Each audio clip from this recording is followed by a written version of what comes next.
अस्सलामु अलैकुम वरहमतुल्लाहि तआला वबरकातुहू नहमदुहु व नुसल्ली अला रसूलिहिल करीम अम्मा बाद फ़अऊज़ु बिल्लाहि मिनश शैतानिर रजीम बिस्मिल्लाहिर रहमानिर रहीम कुल्लु नफ्सिन ज़ाइक़तुल मौत आमन्तु बिल्लाहि सदक़ल्लाहुल अज़ीम।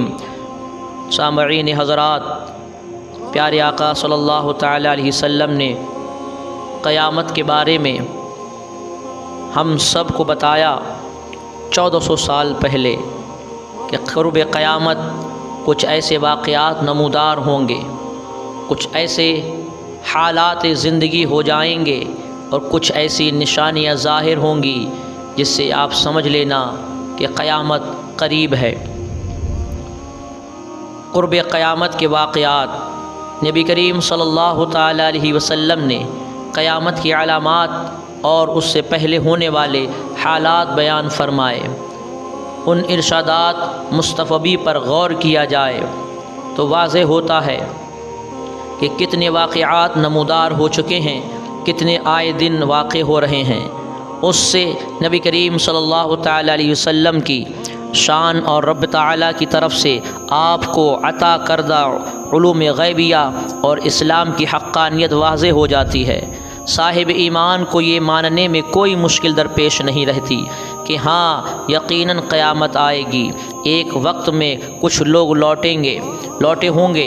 हज़रत हुज़ैफ़ा रज़ियल्लाहु ताला अन्हु फरमाते हैं कि मैंने नबी करीम सल्लल्लाहु ताला अलैहि वसल्लम को फरमाते सुना कि दिलों पर फितने छा जाएंगे, जैसे चटाई सोने वाले को निशान लगा देती है। कुछ लोगों के फितनों की मोहब्बत पिला दी जाएगी, उनके दिलों पर सियाह निशान लगा दिए जाएंगे और कुछ फितनों की मोहब्बत से इनकार कर देंगे, उनके दिलों पर सफ़ेद निशान होंगे। इस तरह दो किस्म के दिल होंगे, कुछ संगे मरमर की तरह सफ़ेद, जब तक ज़मीन आसमान कायम रहेंगे उन्हें कोई फितना व फसाद नुकसान नहीं पहुँचाएगा। और कुछ दिल सियाह खासतर राख की तरह हो जाएंगे। कुछ लौटेंगे तरह उल्टने वाले होंगे, ना अच्छी चीज़ को पहचानेंगे और ना बुरी का इनकार करेंगे, सिवाय उसके जो ख्वाहिशात की मोहब्बत उनके दिलों में पिलाई गई। मुस्लिम शरीफ, मिशकात शरीफ।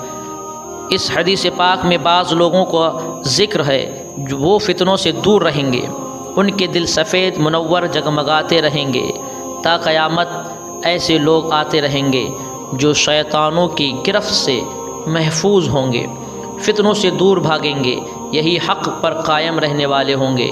हदीस पाक में जो कुछ लोगों को नबी करीम सल्लल्लाहु ताला अलैहि वसल्लम ने कूज़े यानी लोटे से तशबीह दी है। लोटा वो पानी भरने वाला, जिस तरह लोटा इधर उधर माइल होता रहता है, ज़रा उल्टे तो खाली हो जाता है, इसी तरह ये लोग भी इल्म और मारफत से खाली होंगे। लोटे की तरह उनमें साबित रहना और करार नहीं होगा, बल्कि उनका मुतमा नज़र मकसद अज़ीम और दीन व ईमान सिर्फ़ और सिर्फ ख्वाहिशात होंगी। जिधर से ख्वाहिश पूरी हो जाती है होती हुई नज़र आएगी, उधर ही फिरते होंगे। इसी तरह जिन दिलों में फ़ितनों की मोहब्बत इतनी रासिख़ होगी, गोया कि वो मोहब्बत पानी में हल करके उनको पिला दी गई हो। वो फितनाबाजी से कभी बाज नहीं आएंगे, बल्कि वो फितनाबाजी को दीन का हिस्सा समझेंगे। जैसे कि आज कल मुहर्रम के महीने में नज़र आता है, ये एक बहुत बड़ा फितना है ढोल बजाना, चीखना चिल्लाना, मातम करना, अपने बच्चों को घुंघरू पैक बांधना, उनको नंगे पैर पहले मुहर्रम से लेकर 10 मुहर्रम तक रखना, और अपने बच्चों को कहते हैं कि 5 साल हो गए फ़कीर बनाए हुए, अब फ़कीरी बढ़ा दी जाएगी, फाता लग दी और फ़कीरी ख़त्म कर दी गई। सर पर हरा कपड़ा बांधना या काले कपड़े गम के इजहार से पहनना, गम इजहार में पहनना, ये कुछ ऐसे फितने हैं कि लोग इनको दीन समझ बैठे हैं। यानी ढोल बजाना ये एक दीन है। आज के दौर में ये कुछ हमारे ना समझ मुसलमान भाई इसको दीन समझ बैठे हैं कि ढोल जब तक नहीं बजाएंगे मुहर्रम नहीं होंगे, हम मुहर्रमों को भूल जाएंगे। मैं उन लोगों से कहना चाहता हूँ, मुहर्रम के अलावा और भी त्यौहार आते हैं बड़े बड़े, तो क्या मुसलमान उनको भूल गए? जब हम अपने बाप की मरे हुई तारीख़ को नहीं भूलते, बरसी को नहीं भूलते, किस उस वक्त में, किस ज़माने में हमारे बाद वालिद साहब का इंतकाल हुआ, तो बताएं ज़रा हम ज़िक्र शहीद आज़म कैसे भूल सकते हैं, शहादत इमाम हुसैन कैसे भूल सकते हैं। अरे मुहर्रम के बाद में इतने सारे ईद, बकरा ईद है, रबीउल अव्वल है, 11वें शरीफ के त्यौहार हैं, बहुत सारे त्यौहार आते हैं हमारे यहाँ दरमियान, हम कभी किसी की तारीख़ को नहीं भूलते। तो क्या सिर्फ मुहर्रम की तारीख़ को भूल जाएंगे? वो लोग भूल जाएंगे जो नमाज़ पढ़ना भूल गए हैं, जो अपने माँ बाप का अदब एहतराम करना भूल गए हैं, जो फरमान मुस्तफ़ा पर अमल करना भूल गए हैं, वो कुछ भी भूल सकते हैं। इसीलिए वो कहते हैं कि अगर ढोल नहीं बजाए जाएंगे तो हम मुहर्रम लोग भूल जाएंगे। मेरे भाइयों, याद रखना कि जो तुम ढोल बजाना तुमने दीन समझ रखा है, ये एक फ़ितना है, ये क़ुर्ब क़यामत की निशानियाँ हैं। और देखें आगे हुजूर फरमाते हैं, क्यों ना हो जब उनके दिल ही सियाह हो चुके होंगे तो यकीनन उनमें अच्छाई बुराई की तमीज़ ख़त्म हो चुकी होगी, उनकी सोच का दायरा बिल्कुल उलट होगा और बुराइयों को वो रूह जान समझेंगे और अच्छाइयों को ज़हर कातिल। यानी आज अगर कोई बुरे काम से रोकता है तो लोग उसको सबसे बड़ा दुश्मन नज़र आता है लोगों को वो, और जो बुरे काम होते हैं उनमें बढ़ चढ़ कर हिस्सा लेते हैं, बहुत खुश हो जाते हैं और वो सोचते हैं सब कुछ इन्हीं चीज़ों में है। हक़ पर कायम रहने वाली एक जमात हमेशा रहेगी। हुजूर फरमाते हैं, कितने ही फितने क्यों ना आ जाएं, क़यामत करीब होगी मगर हमेशा एक जमात ऐसी रहेगी जो हमेशा हक़ पर कायम रहेगी। मगर हक़ पर कायम रहने वाले दावा सब करेंगे। क़ुर्ब क़यामत जितने फितने होंगे, हर फितना कहेगा कि हम हक़ पर हैं, मगर हक़ पर कौन होगा? हुजूर फरमाते हैं, हज़रत सोबान रज़ियल्लाहु ताला अन्हु फरमाते हैं, रसूल पाक सल्लल्लाहु ताला अलैहि वसल्लम ने फरमाया, अबू दाऊद, तिरमिज़ी और मिशकात बाबुल फ़ितन में, मेरी उम्मत में से एक गिरोह हमेशा हक़ पर कायम रहेगा, उनको बातिल पर गलबा हासिल रहेगा, उन्हें मुखालिफिन से कोई नुकसान नहीं होगा, यहाँ तक कि अल्लाह ताला का अम्र आ जाएगा, यानी अल्लाह का हुक्म आ जाएगा। यानी कुछ लोग हमेशा इल्म और अमल के लिहाज से हक़ पर कायम रहेंगे, उसी साबित कदमी की वजह से बातिल पर, दीनी दुश्मनों पर उन्हें गलबा हासिल रहेगा। चूँकि ये हक़ पर कायम होंगे, इसलिए उनको किसी की मुखालिफत से कोई नुकसान नहीं होगा। इसीलिए अल्लाह तबारक व तआला उनको इल्म से नवाजा होगा, उनको कोई फटका नहीं होगा, अल्लाह ताला उनको कोई भटका नहीं सकेगा। अल्लाह तबारक व तआला का अम्र आ जाए का मतलब ये है कि क़यामत आ जाएगी या उस शख्स पर मौत आ जाए, यानी अल्लाह तबारक व तआला उसे ज़िंदगी भर महफूज रखेगा। इल्म उठ जाएगा, कत्ल आम होगा। क़ुर्ब क़यामत इल्म उठ जाएगा, कत्ल खून रेज़ी ये आम होगी। हज़रत अबू हुरैरा रज़ियल्लाहु ताला ने फ़रमाया, नबी करीम सल्लल्लाहु ताला अलैहि वसल्लम ने फ़रमाया, बुखारी शरीफ, मुस्लिम शरीफ, किताबुल फ़ितन में, कि ज़माना करीब होगा, इल्म उठा लिया जाएगा, फ़ितने ज़ाहिर होंगे, बुख्ल साबित होगा, हर्ज ज़्यादा होगा। सहाबा इकराम ने अर्ज़ किया, या अल्लाह के रसूल सल्लल्लाहु ताला अलैहि वसल्लम, हर्ज क्या है? आपने फ़रमाया, कत्ल ज़्यादा होगा, आम हो जाएगा। हदीस पाक की वज़ाहत फ़रमाएँ कि यक़्तरबुल ज़माना का मफ़हूम बहुत ही वसी है। एक मकसद ये है कि दुनिया का ज़माना और आखिरत का ज़माना करीब होंगे, यानी क़यामत करीब होगी। अहले ज़माना यानी लोग फ़ितना, फ़साद और शर अंगेज़ियों के लिहाज से एक दूसरे के करीब होंगे। शर और फ़साद के लिहाज से ज़माना का अव्वल व आखिर एक दूसरे के करीब होगा। यानी तमाम ज़माना में हर तरफ से फ़ितना फ़साद बरपा होगा, उम्रें कम हो जाएंगी। ये देखें, हुजूर ने फरमाया कि फ़ितना फ़साद हर जगह मौजूद है, और कत्ल आम देखिए आप, हर दुनिया में हर जगह ऐसा कोई देश नहीं है जहाँ मुसलमानों को कत्ल ना किया जाता हो, उन्हें ज़लील रुस्वा ना किया जाता हो, और हर जगह जंग चल रही है। जिस देश में देखो लड़ाई, फितना, फसाद हर देश में नज़र आता, नहीं, कत्ल एक आम हो गया है। हुजूर फरमाते हैं उम्र कम हो जाएगी। तो आप देख लें कम उम्र के लोग आज जितनी जल्दी मौतें आ जाती हैं, लोग कितनी जल्दी दुनिया से चले जाते हैं। ज़्यादा गुनाहों की वजह से ज़माना में बरकत कम हो जाएगी। यानी गुनाह जब कसरत से होने लगेंगे तो ज़माना में बरकत ख़त्म हो जाएगी। लोग कहते हैं कि पहले साल कितना बड़ा लगता था, अब तो साल महीने जैसा लगने लगा है। अब महीना एकदम कब आ जाता है लोग कहते हैं पता नहीं चलता, ख़बर नहीं होती। अभी जुमा की नमाज़ पढ़ी, अगला जुमा फिर आ जाता है, यानी हफ्ता इतनी जल्दी आ जाता है पता नहीं चलता। ऐ मेरे भाइयों, ये क़ुर्ब क़यामत की निशानी है जो मेरे आका ने फरमा दी है। यानी वक्त से बरकतें उठ जाएंगी, साल महीने की तरह, महीना हफ्ते की तरह, और हफ्ता दिन की तरह, और दिन घंटे की तरह गुजरने लगेगा, लोगों को ख़बर नहीं होगी। बादशाहियाँ जल्दी जल्दी ख़त्म हो जाएंगी। फितने मसाइब व आलाम इतने ज़्यादा होंगे कि लोगों को उनकी मशगूलियत में पता नहीं चल सकेगा कि वक्त कैसे गुज़र रहा है। और हदीस पाक में हज़रत अनस रज़ियल्लाहु तआला से रिवायत है कि हुज़ूर पाक सल्लल्लाहु तआला अलैहि वसल्लम ने फ़रमाया कि उस वक्त तक क़यामत नहीं आएगी जब तक ज़माना करीब ना हो जाए। ज़माना इतना करीब हो जाएगा कि साल महीना की तरह होगा, एक महीना हफ्ता की तरह होगा, एक हफ्ता एक दिन की तरह होगा, और एक दिन एक घड़ी की तरह होगा, और एक घड़ी आग के शोले की तरह होगी, यानी जली और बुझ गई। हदीस पाक मिशकात शरीफ की है। यक़बज़ुल इल्म, यानी उलमा के उठ जाने की वजह से इल्म उठ जाएगा। यानी बड़े बड़े जो आलिम दीन अपने वक्त के मुहद्दिस हैं, अपने वक्त के उलमाए अहले सुन्नत हैं, उनको जल्दी जल्दी मौत आ जाएगी, वो दुनिया से चले जाएंगे तो इल्म भी उठ जाएगा। और दूसरी हदीस पाक में है तालिमुल तग़य्युरुद्दीन, दीन को इल्म को छोड़कर और इल्म हासिल किए जाएंगे। यानी मर्तबा और दुनियावी मकासद और माल हासिल करने के लिए उलूम पढ़ाए जाएंगे दीन के लिए, और दीन के गलबा के लिए मुसलमानों में अहकाम दीन के इजहार के लिए उलूम हासिल नहीं किए जाएंगे। यानी कुछ लोग मौलवी इसलिए बनेंगे ताकि लोग उनकी इज़्ज़त करें, पाक सुथरे रहें, और हम अपनी आवाम पर फितने फसाद बर्पा कर सकें।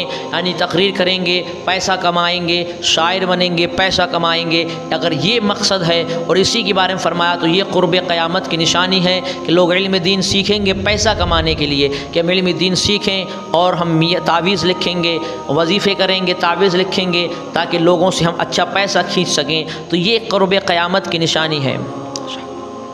और हुजूर फरमाते हैं कि लोगों के दिलों में बुख्ल असर अंदाज हो जाएगा, आलिम अपने इल्म पे बखील हो जाएगा, साने अपनी सनअत में और मालदार अपने माल में कंजूस हो जाएगा। अगरचे कुछ ना कुछ कंजूसी इंसान की फितरत में दाखिल है, हर इंसान ज़रूर कंजूस होता है। इल्ला मन हिफ़ाज़ुल्लाह, ने सिवाय उसके कि जिसकी अल्लाह ताला हिफाजत फ़रमाए और उसे कंजूसी से महफूज फ़रमाए।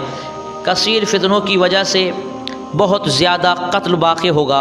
हज़रत अबू हुरैरा रज़ियल्लाहु अन्हु फरमाते हैं रसूल पाक सल्लल्लाहु तआला अलैहि वसल्लम ने फ़रमाया, कसम है उस ज़ात की जिसके कब्ज़े कुदरत में मेरी जान है, दुनिया उस वक्त तक ख़त्म नहीं होगी जब तक लोगों पर वो दिन ना आ जाता जबकि कातिल को मालूम ना होगा कि वो क्यों कत्ल कर रहा है, और मक़तूल को मालूम ना होगा वो क्यों कत्ल किया गया है। सहाबा इकराम ने अर्ज़ किया कि ये कैसे होगा, यानी जब कातिल मक़तूल दोनों को सबब मालूम ना होगा तो कत्ल की वजह क्या होगी।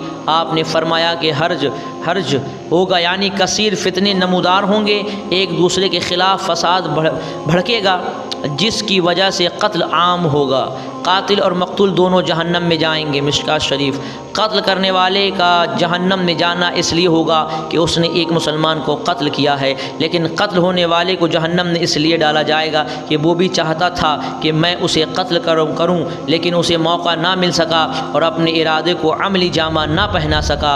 उसको कत्ल की हर्स और मुसम्मम इरादा की सज़ा मिलेगी, यानी कत्ल करने पर हर आदमी आमादा होगा, जिसका मौका लगेगा वो एक दूसरे को कत्ल कर देगा। हज़रत ज़ुबैर बिन अदी कहते हैं कि हम हज़रत अनस बिन मालिक रज़ियल्लाहु तआला अन्हु के पास आए, हमें हिजाज़ बिन यूसुफ़ की तरफ से जो तकालीफ़ पहुँच रही थी, हमने उनकी शिकायत की तो आपने फ़रमाया सब्र करो, बेशक तुम पर कोई ज़माना नहीं आएगा सिवाय उसके बाद में आने वाला ज़माना पहले से ज़्यादा शर होगा, यहाँ तक कि तुम्हारी मुलाकात रब ताला से हो जाएगी। मैंने नबी करीम सल्लल्लाहु अलैहि वसल्लम सुना है, फरमाते हैं हज़रत मैंने नबी करीम सल्लल्लाहु अलैहि वसल्लम सुना है कि उस हदीस पाक की शरह में वजाहत की गई कि उसका हुक्म अक्सर अहवाल पर है, क्योंकि उसका हुक्म हज़रत उमर बिन अब्दुल अज़ीज़ रहमतुल्लाहि ताला अलैह के ज़माना पर नहीं, हालांकि आपका दौर भी हिजाज़ बिन यूसुफ हिजाज़ के बाद ही है, अगरचे करीब है, उस तरह के उसका इतलाक़ हज़रत ईसा अलैहिस्सलाम के ज़माना पर भी नहीं, क्योंकि ये बेहतर ज़माना है, इसलिए कि इमाम मेहदी का ज़माना भी उससे मुस्तस्ना है। तिबरानी ने हज़रत अबू दरदा से मरफू हदीस बयां की कि जो साल भी आएगा उसमें हज़रत खैर भलाई कम होती चली जाएगी और शर फसाद बढ़ता चला जाएगा। और ये तो हम सब की आंखों देखी बात है कि लोग हर साल यही कहते हैं कि इससे बेहतर तो पहली साल थी, अब जो साल आ रही है उसमें तकलीफ़ ज़्यादा हो रही है और मुसलमानों को ज़्यादा परेशान किया जा रहा है। याद रखना ये सब क़ुर्ब क़यामत की निशानियाँ हैं और हमारे बद आमाल की वजह से दुनिया में जो हम कत्ल गारत और परेशान किए जलील ख़ार किए जा रहे हैं, ये सिर्फ मुसलमानों के बद आमाल की बिना पर है। हज़रत सोबान रज़ियल्लाहु तआला अन्हु फरमाते हैं नबी करीम सल्लल्लाहु तआला अलैहि वसल्लम ने फरमाया, अबू दाऊद तिरमिज़ी मिशकात बाबुल फित्र में, मुझे अपनी उम्मत के गुमराह होने वाले इमामों पर खौफ है और मेरी उम्मत में एक दफ़ा तलवार चल जाएगी तो उसे उनसे उठाया रोका नहीं जा सकेगा। हुज़ूर क्या फरमाते हैं, इस बात पे गौर किया जाए, आजकल वही हाल है। हुज़ूर फरमाते हैं कि मुझे अपनी उम्मत के गुमराह होने वाले इमामों पर खौफ है, यानी जो लोग गुमराह इमाम हैं, कौम को बुरे बातों से नहीं रोक रहे हैं, लालच में आके अपने पद का दुरुपयोग कर रहे हैं और अपने पद को बाकी रखने के लिए लोगों को हराम और नाजायज़ की बातें नहीं बता रहे हैं, उनका बाइकाट करने का हुक्म नहीं दे रहे हैं और महफूज ख़ुद को रख रहे हैं इस बात से कि कहीं ऐसा ना हो कि अगर हम हक़ बयानी कर देंगे तो हमको मस्जिद से निकाल दिया जाएगा। यानी लालच में आकर वो हक़ बयानी करना बंद कर देते हैं। याद रखना, हुजूर के फरमान को याद रखना। वो फरमाते हैं मुझे अपनी उम्मत के गुमराह होने वाले इमामों पर खौफ है और मेरी उम्मत में एक दफ़ा तलवार चल जाएगी तो उनसे उठाया यानी रोका नहीं जा सकेगा। हदीस पाक में अयम्मा से मुराद वो लोग हैं जिनकी कौम इक्तदा करती होगी, इसी तरह वो लोग जो उनके रईस यानी कायद और लीडर होंगे और जो लोग दूसरों को कौल व फ़ेल व अक़ाइद की दावत देंगे, ये लोग पहले ख़ुद गुमराह होंगे फिर दूसरे को गुमराह करेंगे। याद रखना, ये हुजूर पाक की हदीस पाक है और आज वही हो रहा है।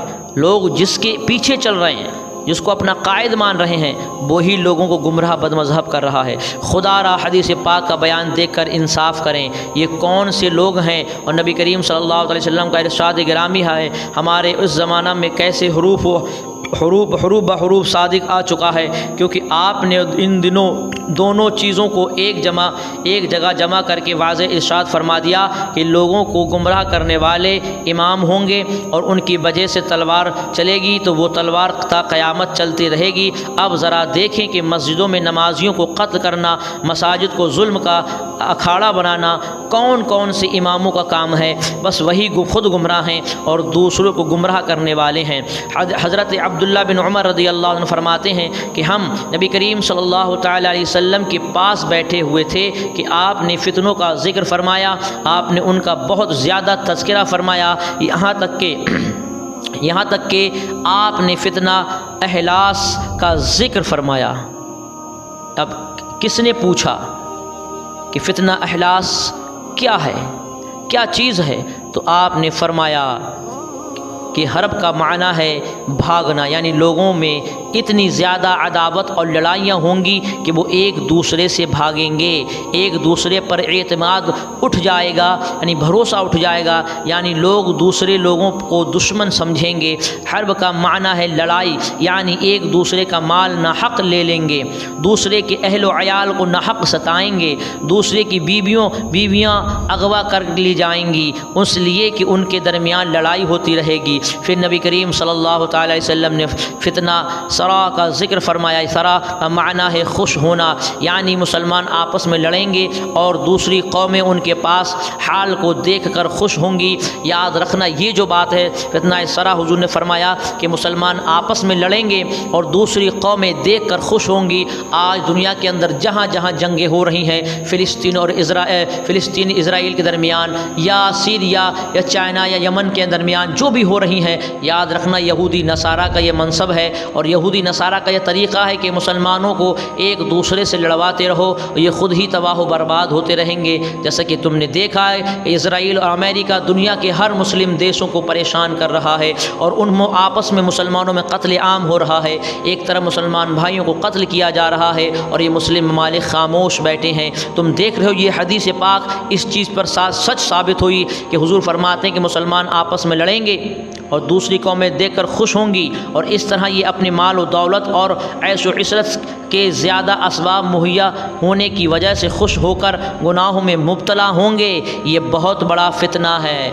जैसे कि अरब के अंदर आज का ये हाल बन चुका है कि अगर किसी ने फ़िलिस्तीन के सपोर्ट में कुछ कह दिया तो वहाँ एक फ़ितना बर्पा हो जाता है। फिर आपने फरमाया कि उनका धुआं मेरे कदमों के नीचे है, यानी उन वाक़ होने वाले फ़ितनों के आसार व निशानात को मैं इस तरह देख रहा हूँ जिस तरह के धुएँ को देख कर आग का इल्म होता है।